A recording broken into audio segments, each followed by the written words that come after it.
Mas antes gostaríamos de dizer que estamos muito felizes por estarmos aqui na casa de Deus, mais uma vez. Uma boa noite para todos que vieram, apesar dessa chuvarada, né?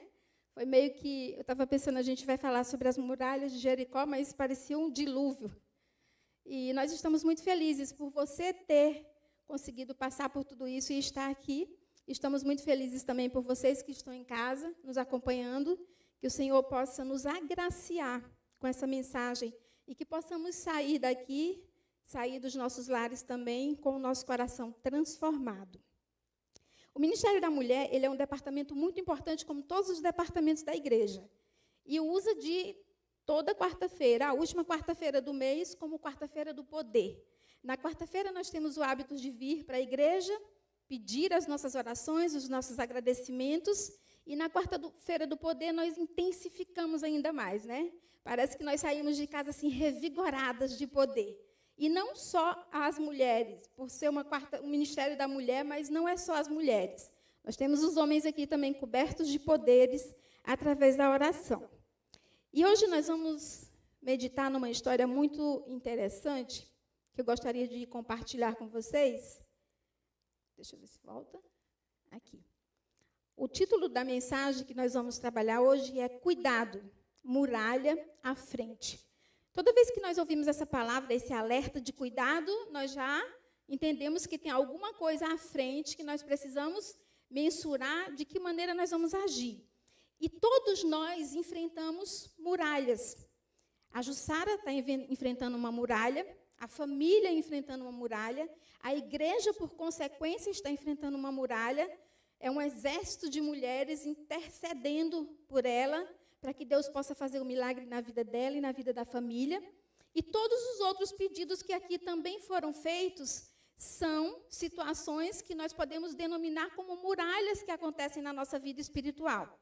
Os nossos amigos que estão em casa também passam por situações como essas. São problemas, são adversidades que surgem na nossa vida e que tendem a nos desanimar, a atrapalhar a nossa caminhada, mas nós vamos entender nessa noite como agir diante dessas muralhas que acontecem na nossa vida. Tem um pensamento aqui que diz assim: nenhuma situação é difícil demais para o Senhor resolver e nenhum problema é grande demais para Ele solucionar. Essa mensagem, essa frase, essa citação, ela é muito poderosa. E ela traz um conforto muito grande para a nossa vida. Porque é o Deus que nós servimos que ali está dizendo que não existe situação grande demais para que Ele não resolva. Mas nós aqui temos que ter um cuidado. E é o que nós vamos desenrolar no decorrer dessa noite. Quando nós somos pequenininhos, os bebezinhos, quem tem filho sabe bem disso, as crianças, quando elas correm, se machucam, e ela corre para a mãe ali, e a mãe pega, coloca no colo e abraça, e a mãe diz, eu vou dar um beijinho e vai passar. E milagrosamente a gente beija e geralmente passa o dodói, né? A criança geralmente cessa de chorar. Porque a criança ela tem uma confiança muito grande nessa figura materna ou paterna, como alguém que protege, que supre, que mante, que resolve os problemas. Assim como nós temos uma confiança também muito grande no nosso Deus, por Ele nos manter, nos criar e suprir as nossas necessidades. Mas quando nós olhamos para esse pensamento, nós podemos pensar assim, então é muito fácil. Se o Deus que eu sirvo, Ele é um Deus que não desampara, poderoso, que todos os meus problemas eu vou colocar na mão dEle e Ele vai resolver, que nenhum dos meus problemas são grandes o suficiente para que Deus trema, isso nos conforta. Mas nós vamos entender que quando a criança vai crescendo, ela vai entendendo que ela também precisa interagir diante dessas atitudes que acontecem com ela. Quando nós somos pequenininhos, bebezinhos, nós somos totalmente protegidos pelos nossos pais. Mas quando nós vamos crescendo e tendo autonomia, nós passamos a exercer algum papel diante das adversidades da nossa vida. Quando surge um problema, quando surge uma queda, nós precisamos também nos ajudar a reerguer. E assim também é na nossa vida espiritual. Nós temos um Pai todo-poderoso que tudo pode fazer, mas existem ações que eu também preciso contribuir. Existem ações na minha caminhada espiritual que também há uma necessidade da minha atitude. E é o que nós vamos ver nessa noite. Como nós poderemos agir diante dessas situações? Volta aqui um pouquinho. Muralha de Jericó. Eu falei para vocês no começo que a gente estava pensando que ia falar sobre o dilúvio, mas vamos falar sobre a muralha de Jericó. E aqui a gente vai começar a voltar um pouco na história. Quando Deus tirou o povo dele, de Israel, lá do Egito, nós sabemos que esse povo precisou ficar ali caminhando durante 40 anos. Mas esse povo tinha uma promessa. Deus disse, olha, eu vou levar vocês para uma terra que mana leite e mel. A terra prometida, o lugar de habitação que vocês vão desfrutar. E quando esse povo passa por todo o processo e eles chegam nessa terra prometida, antes deles colocarem o pé ali e usufruir, eles estão diante de uma muralha. Eles estão diante de um obstáculo. Que eles precisam contribuir, que eles precisam colocar as suas atitudes também em prática nesse momento. E aqui nós temos algumas características da muralha de Jericó. A muralha de Jericó, ela era o quê? Jericó era a primeira cidade, desde que o povo saiu do Egito até adentrar e usufruir de Canaã, tinha ali agora Jericó. A primeira cidade, o primeiro obstáculo de forma grandiosa que o povo tinha que passar. E essa cidade, ela era fortificada, ela era rodeada por muralhas, mas não eram muralhas comuns. O relato diz que eram muralhas duplas, e essas muralhas chegavam a ter 10 metros de altura. Mas não era simplesmente um muro, elas eram altas e largas, a ponto de existir construção de casas. Né? A gente vê a história de Raabe. Raabe morava em cima das muralhas de Jericó. Então, era uma coisa muito grandiosa. Naquela época, as cidades, elas se separavam uma das outras por um território muito grande e, principalmente, por muralhas que as fortificavam. Hoje, a gente começa a dirigir, aí você sai de uma cidade, você já adentra em outro município, simplesmente atravessando uma rua. Né? Não tem mais um muro, não tem nada. Tem uma placa e o atravessar de uma rua. Na rua que nós moramos ali, se eu estiver desse lado, eu estou no bairro Santa Cândida, quando eu atravesso a rua, eu já estou no bairro Boa Vista. Então, não tem essa divisão. Mas, naquela época, não era assim. As cidades, elas eram muito longe e muito fortificadas, separadas para que elas pudessem se proteger. E não era diferente com Jericó. Então, o povo sai do deserto e, quando eles vão adentrar em Canaã, eles encontram o primeiro obstáculo, Jericó. Uma cidade grande, uma cidade importante, uma cidade fortificada. Um problema diante deles. Diante da vida física, da vida social, econômica, mas principalmente diante da vida espiritual. Por quê? Porque quando nós estamos vindo de uma bonança, de coisas maravilhosas acontecendo na nossa vida, nós estamos meio que mal acostumados. E aí, quando nós nos deparamos com um problema, a gente já começa a fraquejar, né? Às vezes a gente diz assim, eu sou forte, eu estou bem, eu estou com o meu espiritual lá em cima. De repente vem uma adversidade e você não se reconhece. Eu costumo dizer que a pandemia, para mim, foi uma grande muralha, porque eu achava que eu estava no limite, que eu estava bem, mas eu me vi perdida durante a pandemia. Quando eu não pude congregar dentro da igreja com os meus irmãos, quando eu me vi dentro de uma sala, em casa, só com os meus filhos e meu marido e uma televisão, eu me senti perdida. Então, era uma muralha para mim, mas nós precisamos aprender a ultrapassar essas muralhas na nossa vida espiritual. E o povo estava diante daquele grande problema. Eles olhavam para trás e eles lembravam da promessa de Deus. Olha, eu vou dar para vocês uma terra que mana leite e mel. Vocês terão um lugar abençoado, dado por mim para vocês. Mas agora eles estão diante de Jericó, uma cidade fortificada, uma cidade murada. Como que eu vou receber essa bênção? Deus havia prometido? Havia prometido. Mas agora aquele povo precisava praticar alguma coisa. Eu vou passar aqui outro slide para nós acompanharmos. Não existe fórmula mágica para o fortalecimento da nossa fé. É necessário atitude. O povo estava diante de uma situação onde eles precisavam agora exercer a fé. Até ali, eles tinham visto Deus agir de maneira maravilhosa. Mas agora eles precisavam entender que a fé tinha que estar em ação, porque o problema estava visível na frente deles. Como é que nós vamos conseguir atravessar essa muralha, derrubar essa muralha, vencer essa cidade, passar por cima desse obstáculo para finalmente usufruirmos da bênção de Deus? E eu acredito que alguns daqueles podem ter pensado e duvidado do que Deus tinha prometido para eles. Porque o problema estava ali, visível, físico. Mas a palavra de Deus diz que nós precisamos ter atitude. Fé é algo que nós precisamos desenvolver. Deus, ele planta essa sementinha em nós. Mas a cada dia que nós vamos vencendo um obstáculo, um outro obstáculo, a nossa fé ela vai aumentando. Eu costumo dizer que o culto de quarta-feira, ele é uma fábrica de fé. Porque quando nós viemos aqui e nós vimos que Deus operou na vida de um irmão, na vida do outro, quando nós passamos por problemas semelhantes, a gente lembra, Deus já fez esse milagre na vida de alguém e Ele vai fazer também na minha.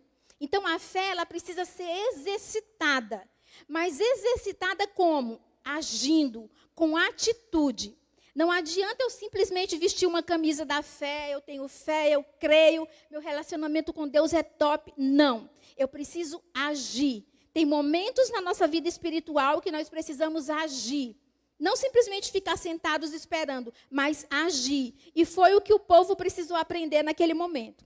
Então, a minha fé precisa ser exercitada e eu preciso ter atitude.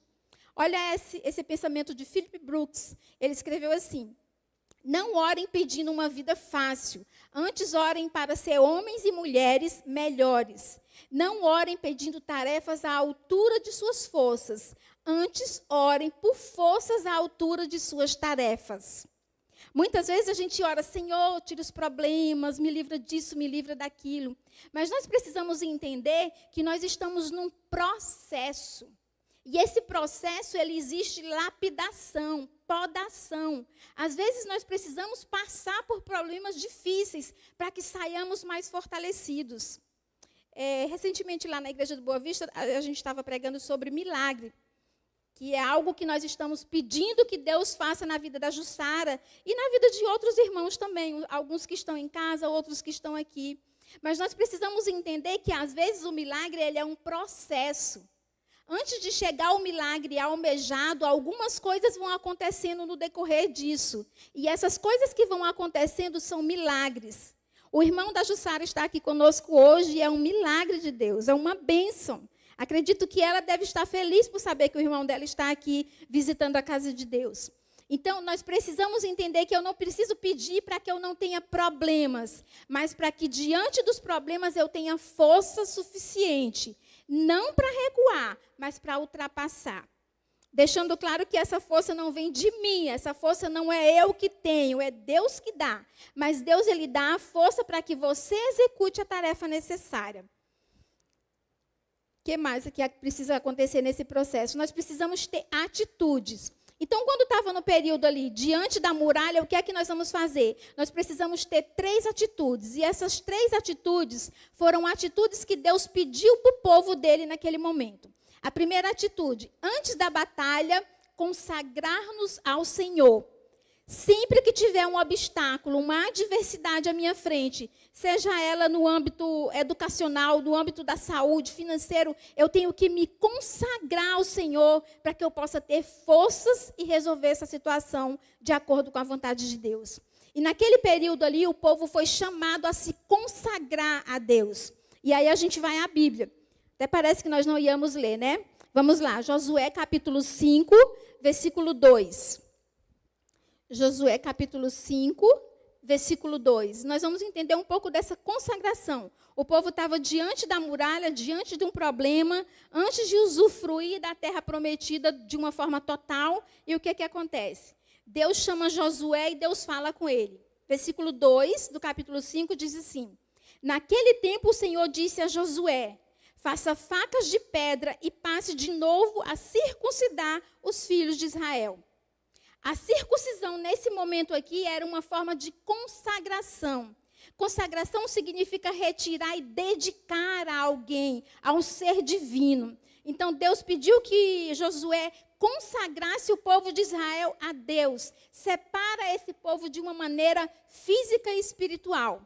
Do início, desde quando Deus iniciou o processo da circuncisão com Abraão, ele queria que o povo dele fosse um povo diferenciado. Deus sempre teve o desejo de que o povo dele aqui neste mundo fosse um povo abençoado, diferenciado, para que quando as pessoas olhassem e dissessem, o Deus daquele povo é um Deus poderoso, é um Deus de milagre, é um Deus de poder. E ele proporcionou atitudes e coisas que viessem fazer com que a nossa vida fosse mais fácil. Cientificamente já é provado que quando um homem heterossexual ele é circuncidado na infância, as chances de produzir, de ter um HIV, um HPV, ela cai de 50% a 60%. Então, Deus ele sempre proporcionou atitudes e ações para que o povo dele fosse um povo abençoado, diferenciado. Mas o povo que havia sido circuncidado no começo, lá de Israel, já tinha morrido durante os 40 anos. Então, agora eles precisavam se consagrar para entrar na Canaã. E Deus disse para Josué, vai lá e consagra esse povo. Então, quando for para eu adentrar na bênção de Deus, quando for para eu vencer a muralha, ultrapassar, eu preciso me consagrar a Deus. E hoje eu não vou mais praticar a circuncisão, porque graças ao sacrifício da morte de Jesus, não é algo mais necessário. Mas eu preciso me consagrar de outras maneiras. Como que eu me consagro? Me separando desse mundo, me abstendo das coisas que aqui se praticam e me dedicando inteiramente a Deus. Colocando Deus como centro da minha vida, nas minhas atitudes. Eu vou ler aqui, não dá para ler porque tá, eu vou vir para cá, pode ser? Porque daqui está longe. Olha o pensamento que tem no livro de Caminho a Cristo, página 701. Consagrai-vos a Deus pela manhã, fazei disto vossa primeira tarefa, seja vossa oração. A oração deve ser, torna-me, Senhor, para ser teu inteiramente. Aos teus pés disponho todos os meus projetos. Usa-me em teu serviço, permanece comigo e permita que toda a minha obra se faça em ti. Nós precisamos nos consagrar a Deus de manhã cedo. Nós precisamos nos entregar a Deus de manhã cedo, para que durante o dia as nossas atividades elas possam ser abençoadas por Deus. Consagração é isso, é se retirar do meio que nós estamos e nos colocar nas mãos de Deus. E essa consagração foi implantada no povo de Deus ali com Josué, para que eles pudessem adentrar a muralha, vencer a muralha daquela época. Consagração não é um programa de igreja, mas é um estilo de vida que adotamos. Consagração significa entregar a vida totalmente a Jesus. Não apenas um corpo de doutrina ou a uma corporação religiosa. É uma escolha que você faz de viver para Jesus e permitir que Ele faça seu trabalho em você. Então, consagração não é uma coisa que eu faço hoje, não faço mais amanhã. Não é uma roupa que eu visto para um determinado evento. Não é uma igreja que eu frequento e eu mudo para outra que está mais animada. Consagração é uma ideologia de vida. É algo que eu decido fazer todos os dias com Deus, me separando e me colocando nas mãos de Deus para que Ele trabalhe na minha vida, me moldando. Volta aqui um pouquinho. Então, dos processos de atitude, nós falamos que precisamos nos consagrar e nós precisamos também, antes da batalha, ouvir o que o Senhor tem a nos dizer. Diante da muralha, nós precisamos estar consagrados, separados para Deus, mas nós precisamos também ouvir o que Deus tem a nos dizer. Vamos lá para Josué, capítulo 6, versículo 2. Não adianta eu agir pelas minhas próprias vontades e desejos. Eu tenho que andar conforme a vontade de Deus. Josué, capítulo 6, versículo 2, e diz assim: Então o Senhor disse a Josué, olhe, estou entregando em suas mãos a cidade de Jericó, o seu rei e os seus valentes. Deus tinha comunhão com Josué, Josué tinha comunhão com Deus. Josué sabia dos planos de Deus e andava de acordo com a vontade do Senhor. Eu preciso saber dos planos de Deus para a minha vida. Nós tivemos um jovem aqui que está indeciso, sem saber o que é que vai fazer profissionalmente. Mas é muito lindo nós vermos jovens com esse pensamento, né? de se preocupar com o que é que ele vai fazer para a vida que seja da vontade de Deus. E nós precisamos ter essa comunhão com Deus. O que é que Deus quer para a minha vida? Não é o que eu quero, mas o que Deus quer para a minha vida. E Deus, ele se alegra com esse pensamento, com essa necessidade nossa. Então, nós precisamos ter comunhão, intimidade com Deus. Não só para que eu saiba o que Ele quer para a minha vida, mas para que Ele saiba aquilo que eu estou passando também.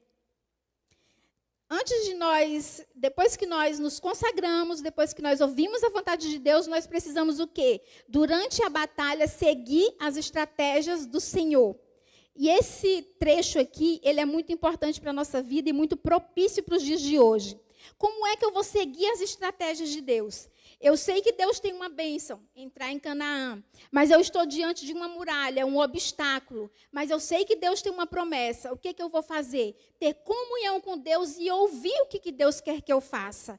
Agora aqui tem uma coisa que aconteceu lá com Josué, que eu sei que acontece conosco todo dia. Imagine você, Josué era forte, corajoso, destemido. Josué estava à frente daquele povo para quê? Para levar aquele povo avante, para passar por cima das muralhas e vencer todos os obstáculos. Não era assim? Josué estava lá, preparado. Mas aí, quando Josué está diante da muralha, Deus vem para Josué e ele diz, olha, Josué, você vai fazer o seguinte.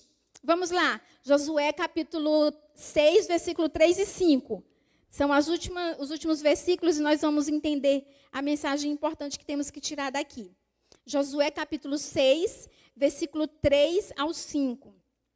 Vocês, todos os homens de guerra, devem rodear a cidade, marchando ao redor dela uma vez. Façam isso durante 6 dias. 7 sacerdotes levarão as trombetas de chifre de carneiro adiante da arca. No 7º dia, rodearão a cidade 7 vezes, e os sacerdotes tocarão a trombeta.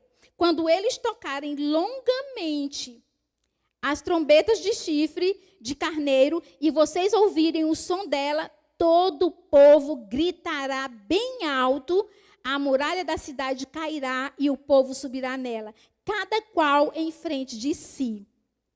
Eu acredito que quando Josué viu esse relato aqui, Josué pensou assim, tem alguma coisa errada. Meu Deus, nós vamos rodear a cidade, nós vamos tocar uma trombeta e nós vamos gritar. É desse jeito que nós vamos derrubar essa muralha que está à frente. Eu acredito que Josué questionou os métodos de Deus. Porque quando eu vi a primeira vez essa história, eu fiquei assim, meu Deus, que coisa diferente. Mas Deus, ele é muito maravilhoso. Eu acho tão lindo a maneira como Deus interage conosco, de uma maneira que ele quer dizer assim, filhinho, deixa que eu faço, eu vou te ensinar. Simplesmente aceita. Aceitar. E nesse processo, Josué teve com o povo de Israel exercer 4 atitudes. Primeiro, uma lição de paciência e obediência. Deus disse para Josué, pega o povo e vai circulando a cidade. Espera os dias e circula. 1 dia, 2 dias, 3 dias, vai circulando, sem fazer nada. Eu estou vendo a muralha, eu quero entrar, quero derrubar, quero botar abaixo, mas Deus diz, não faz nada, simplesmente circula. Simplesmente circula. E aí nós pensamos agora na família da Jussara. E de tantas outras famílias que estão precisando de um milagre. E Deus diz assim, não faz nada. Simplesmente espera. Confia que o propósito de Deus vai se realizar. Mas ele precisava também, aquele povo e Josué, ter uma outra atitude. Ele precisava de uma lição de dependência de Deus. Como? Porque eu estou preparado fisicamente, eu sou forte e corajoso. Eu posso ir com o meu povo e derrubar aquela muralha. Vai ser difícil? Vai, mas nós podemos. Mas Deus diz assim, olha, espera. Bota a arca na frente e só circula. A arca de Deus tinha que ir à frente. É a dependência de Deus. Não há nada que eu possa fazer com as minhas necessidades. Não há nada que eu possa fazer com o meu cartão de crédito, com o meu carro, com a minha conta bancária. Deus precisa ir à frente. E isso me ajuda e me leva a ter dependência de Deus. Mas a terceira atitude, uma lição de domínio próprio. Domínio próprio. É algo que não se fala muito, mas que precisa ser praticado na nossa vida. O povo tinha que ficar calado, em silêncio, rodeando e pensando. Quando a gente está em silêncio, a nossa mente começa a divagar por várias coisas, mas se você persiste no silêncio, você consegue focar naquilo que é importante. O povo tinha que parar, o povo tinha que esquecer das coisas que estavam acontecendo ao redor e focar no objetivo que era vencer aquela muralha. Domínio próprio, Deus ensinou para aquele povo. E a última, uma lição de fé. Como que eu posso ter uma lição de fé nisso? Eu quero derrubar aquela muralha, eu quero derrubar com armas, com espada, com carro, eu quero derrubar com trator. Mas Deus diz assim, vocês vão derrubar gritando. Só gritando. Vocês vão circular, vocês vão tocar a trombeta e vocês vão gritar. E a muralha vai o quê? Cair. É uma lição de fé. O povo precisou exercer a fé. O povo precisou acreditar no método de Deus, mesmo que esse método parecesse estranho para aquela situação. E aí nós trazemos isso para a nossa vida nos dias de hoje. Nós podemos estar diante do nosso muro. Cada um de nós temos um muro. Pode ser um muro financeiro, pode ser um muro na área da saúde, pode ser um muro no casamento, pode ser o muro que for. Mas nós precisamos aprender como Josué dirigiu aquele povo naquele momento. Nós precisamos entender que nós precisamos ter paciência, obedecer a Deus, depender de Deus e exercer a fé. Acreditar que mesmo que o plano de Deus esteja difícil, diferente daquilo que a gente entende e aceita, mas ainda assim é um plano de Deus. E Deus vai fazer maravilhas na nossa vida. Amém? Que o Senhor possa nos abençoar e nos ajudar a entendermos que mesmo quando o projeto de Deus está envolto em dificuldades, ainda é um projeto de Deus para a nossa vida. Que o Senhor nos abençoe. Vamos nos colocar de pé e fazermos uma oração. Oremos. Santo e maravilhoso Deus, muito obrigada, Pai querido. Porque Tu abriste a Tua palavra para que nós entendêssemos, através do relato da vida de Josué e daquele povo no deserto, que nós precisamos confiar em Ti. Que na nossa vida espiritual vão surgir muralhas, obstáculos, mas ainda assim, Senhor, Tu está adiante. Ainda assim, o Teu objetivo na nossa vida é o objetivo de salvação. O Teu plano para a nossa vida é plano de salvação, e esse plano há de se cumprir. Vem fazer com que nós entendamos qual é o Teu desejo para a nossa vida, o Teu desígnio, Senhor. Vem nos fazer sermos pacientes, sermos obedientes e acreditarmos na Tua promessa.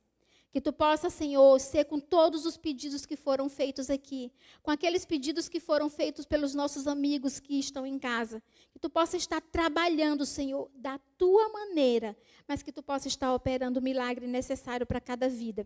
Fica conosco, dai-nos um restante de semana na Tua presença. São bênçãos que nós Te pedimos por Jesus. Amém.